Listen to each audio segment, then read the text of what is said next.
Okay, hi everybody, welcome to my channel. So today we really feel like having an Indian meal which is made up of amras, which is basically made from mango, and then we plan to have puris and potato sabji. Okay, so I'll first go through the recipe of how do you make amras in Canada. Well, you can get mangoes from the shop, but I feel that they are, the taste is a little on the sour side. So I tend to use I kind of tend to use mango pulp over here. So this is mango pulp which I got from an Indian store. This is just your normal milk. You can use 3% milk as well, but I had 2% milk, so I'm going ahead and using that. And then I'm going to use a little bit of sugar. So as you can see, I have like around 3/4 cup of the mango pulp that goes into my blender jar. Okay, so after my pulp is gone into the jar, I'm going to put milk, okay? Now, don't put a lot of milk. You just want to put like maybe half a cup of milk, okay? So, I am just putting it as per my estimate. So, just a little bit of milk, okay, which is like half cup. When you're using 3%, it can actually give you a nice and thick texture to your amras. So, you can try to use that. Now the pulp which we got it from the Indian store, it already is sweet and it already has some sugar in it. So I don't really have to put a lot of sugar, but I'm just gonna put like around 2 spoons of sugar. So now I'm gonna blend it.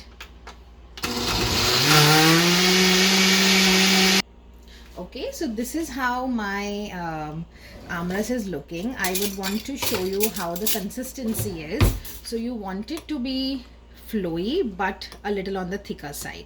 Okay, so now well, if you put a little more milk, then it will kind of even become like a mango milkshake. So you could just take a glass of it and enjoy yourself. So now I'm going to go and make my potato curry and I'll share the recipe with you. Okay, so now let's continue with the cooking plan. So the next thing is making a potato curry. Now I'm going to make a dry potato curry today. So what I've done is I've taken a pan, I've heated some oil, I've put around 3 spoons of oil here. And then what I'm going to do is I'm going to take ginger garlic paste. You could get it in Walmart, you could get it in any of the Indian stores. So, okay, so here it opens and I'm going to put around half a spoon of this ginger garlic paste.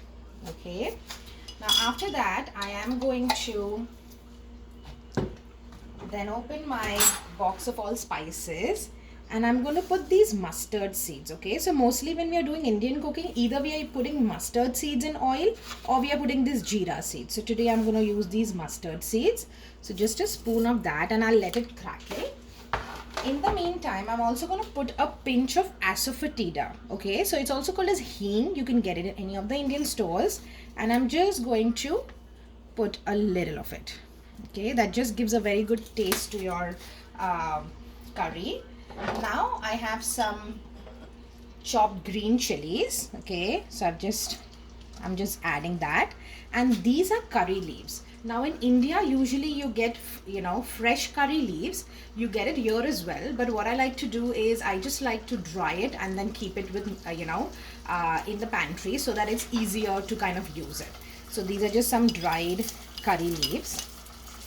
Okay. And now what I'm going to do is I have some onions. So this is like in Canada, the onions are really huge in size. So this is just half an onion. If you're in India, you might want to use 1 onion.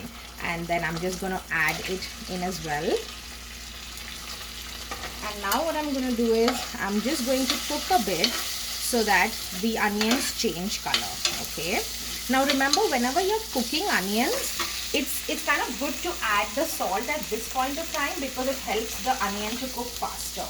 So I'm just going to add salt. Salt will be as per your taste, but looking at the amount of potatoes that we have over here, boiled potatoes, I'm going to put some more salt. Okay. Okay, so the onions have been cooking for around 3 to 4 minutes and you can see that, it's kind of changed its color and it looks a little cooked. Normally the onions would kind of turn a little translucent. Then I have I have at least 5 small potatoes which I've boiled and I've cut, and you want to add that in your curry. Now the next thing that you want to add is amchur powder. So amchur powder is basically dry mango powder which you could get in any of the Indian stores. If you don't have it, you could also just squeeze a few drops of lemon. So I'm just going to add like a bit of it to just give it a little sour taste. Okay. And the last thing, then what I'm going to do is I'm just going to give it a nice stir and coat all the potatoes with the onions and all the masalas that we have added.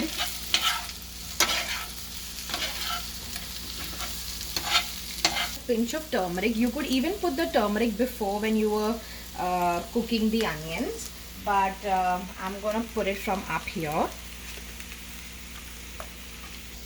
Okay, so now my potatoes are nicely coated with all the gravy that we had prepared. The last thing is you want to sprinkle some fresh coriander. Now I'm actually out of coriander, so I like to keep this. I got it from the Canadian Superstore. It is cilantro, and it's in a format which is when you open it's going to look like this. So all I'm going to do is I'm just going to, and it's not really dried, it's a little moist right now, so I'm just going to sprinkle a little bit of coriander. Okay, also called as cilantro. If you have fresh cilantro, please go ahead and put that. And that's it, the potato vegetable is ready. Okay, so now I am going forward to make the Indian fried bread.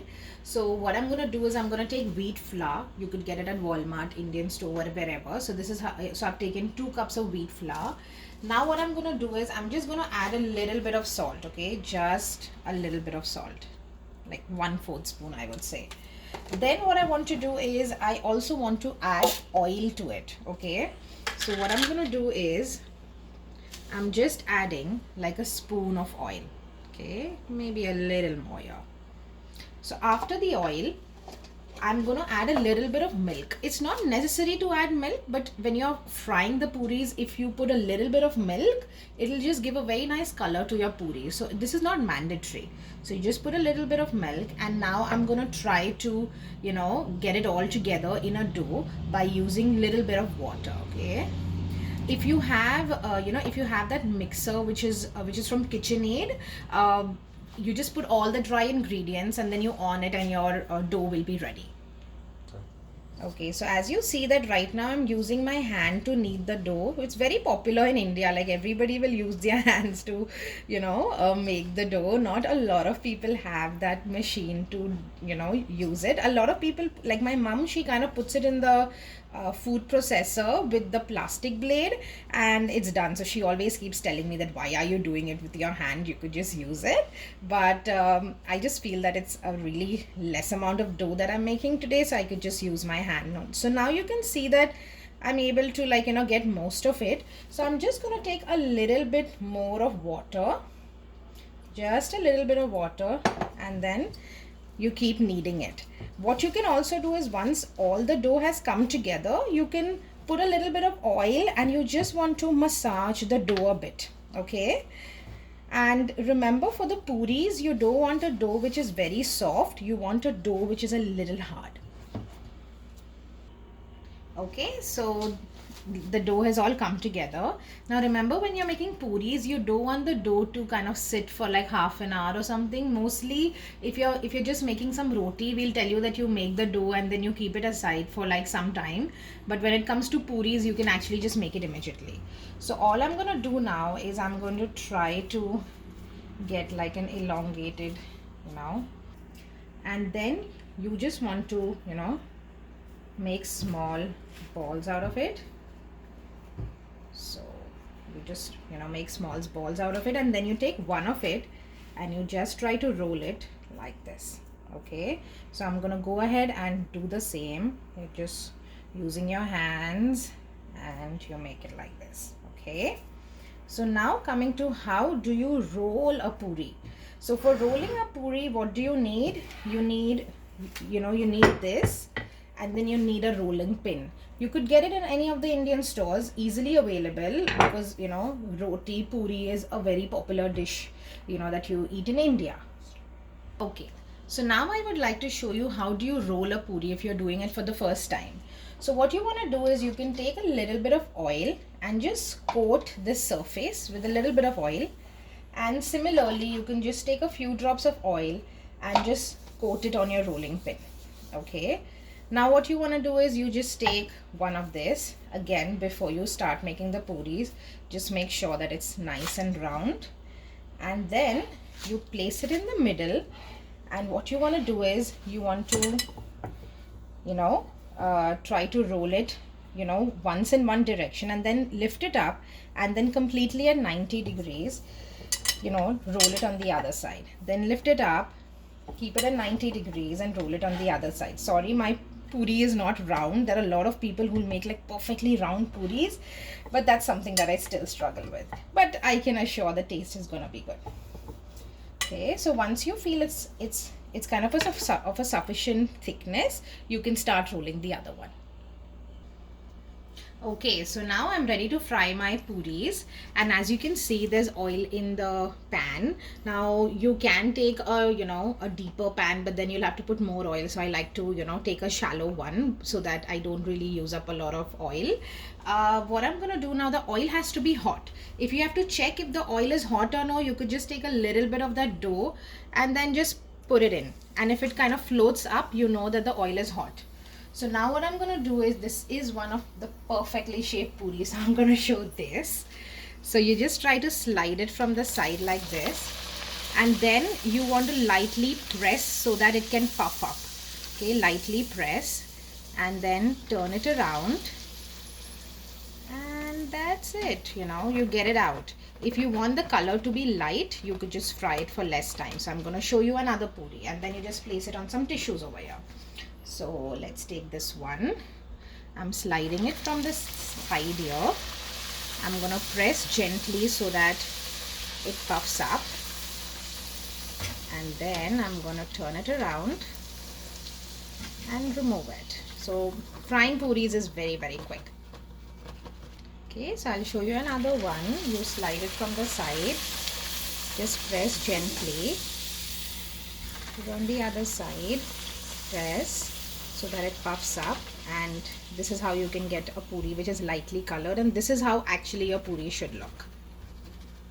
So as you can see that I've fried all my puris, and the aroma of fried puris is really good. I hope I could upload that as well, but this is how my puris look at the end.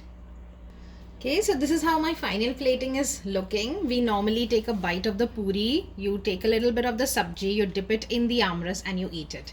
And you can also put a little bit of mango pickle if you like. I feel this brand is really good, Mother's Recipe mango pickle, just to give it a little more punch. I hope you all enjoyed the video. And if you like it, please do like and subscribe to my channel.